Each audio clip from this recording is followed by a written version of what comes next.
अमरावती शहरातील स्वच्छता व्यवस्थेचा प्रश्न आता थेट महानगरपालिकेच्या आमसभेपर्यंत पोहोचला आहे. शहरात कचरा उचलला जात नसल्याचा आरोप करत नागरिकांचा संताप आज मनपा मुख्यालयात पाहायला मिळाला. आमसभा सुरू असतानाच MIMचे महाराष्ट्र महासचिव नाझीम माजी यांनी नागरिकांसह आमसभागृहाबाहेर कचरा फेकून जोरदार आंदोलन केले. 7 दिवसांपासून कचरा गाड्या बंद असल्याचा आरोप करत प्रशासन आणि ठेकेदार कंपनींवर गंभीर प्रश्न उपस्थित करण्यात आले. या आंदोलनामुळे आमसभेतही खळबळ उडाली आहे.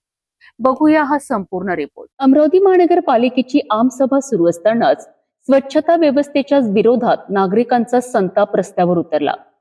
MIMचे महाराष्ट्र महासचिव नाझीम माजी यांनी नागरिकांना सोबत घेत आमसभागृहाबाहेर कचरा फेकून आंदोलन केले. शहरातील अनेक भागांमध्ये 7 दिवसांपासून कचरा गाड्या फिरत नसल्याचा आरोप आंदोलनकर्त्यांनी केलाय.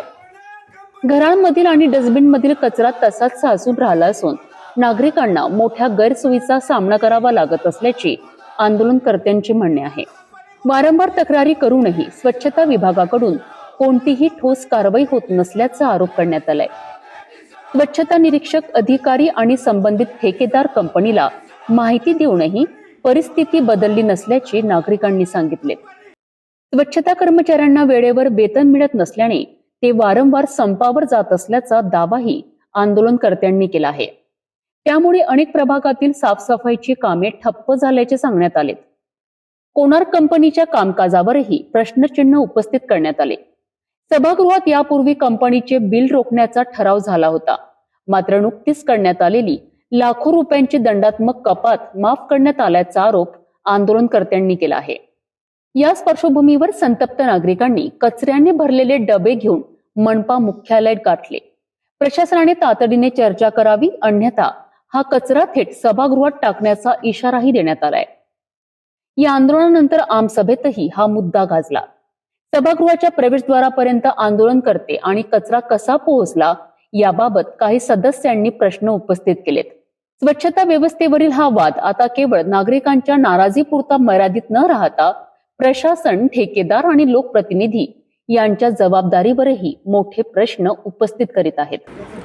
हम लोगों ने बार बार जो है वार्ड के अंदर SI को, उसके बाद में स्वच्छता अधिकारी को फ़ोन किया, सूचित किया कि भाई प्रभाग के अंदर साफ सफाई वाले कर्मचारी नहीं आ रहे। कचरे की गाड़ियाँ जो है वो 7 दिन से बंद है, 7 दिन से कचरे की गाड़ियाँ नहीं आ रही है। घरों के अंदर डस्टबिन के अंदर कचरा भरा पड़ा हुआ है। कचरा डालने के लिए लोगों के पास में घर के सामने के अलावा कोई पर्याप्त व्यवस्था नहीं है। इसके लिए बार बार बोलने के बाद में भी कोई काम शुरू नहीं हुआ। जब सुपरवाइज़रों से और कंपनी के लोगों से कांटेक्ट किया गया तो कहा गया कि भाई जो कर्मचारी जितने भी हैं इनके लिए साफ़ सफाई वाले वो जो है सम पर है, उनकी पेमेंट नहीं हुई। और हर महीने जो है 6 दिन 7 दिन ये लोग सम पर जा रहे हैं, इनकी पेमेंट नहीं हो रही।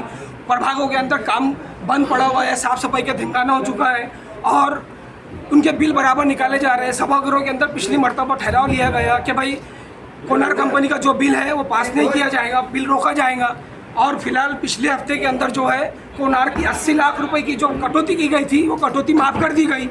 तो ये क्या कर रही है महानगर पालिका के अंदर? सत्ता पक्ष विरोधी पक्ष क्या कर रहे हैं, ये हमारा सवाल है। आज हम सभागृहों के अंदर आम सभा के अंदर ये कचरा डस्टबिन पूरा लेकर आए हैं कचरा डालने के लिए। अभी आधा कचरा जो है हमने यहाँ पे डाल दिया। 10 मिनट का समय दिया है। 5-10 मिनट के अंदर ये लोग अगर हमारे पास साथ में चर्चा के लिए नहीं आते हैं, पॉझिटिव्ह चर्चा नहीं होती है, सभागृहों के अंदर लिया के कचरा फेका जाएगा। अमरावतीतील स्वच्छता व्यवस्थेवरनं नागरिकांचा रोष आता उघडपणे समोर येऊ लागला आहे. कचरा उचलण्यातील कथित अनियमितता, कर्मचाऱ्यांचे वेतन प्रश्न आणि ठेकेदार कंपनीच्या कामकाजावर उपस्थित झालेले प्रश्न यामुळे प्रशासनाची मोठी कोंडी झाली आहे. या आंदोलनानंतर महानगरपालिका कोणती पावले उचलते आणि शहरातील स्वच्छतेचा प्रश्न कधी मार्गी लागतो हे पाहणे महत्त्वाचे ठरणार आहे.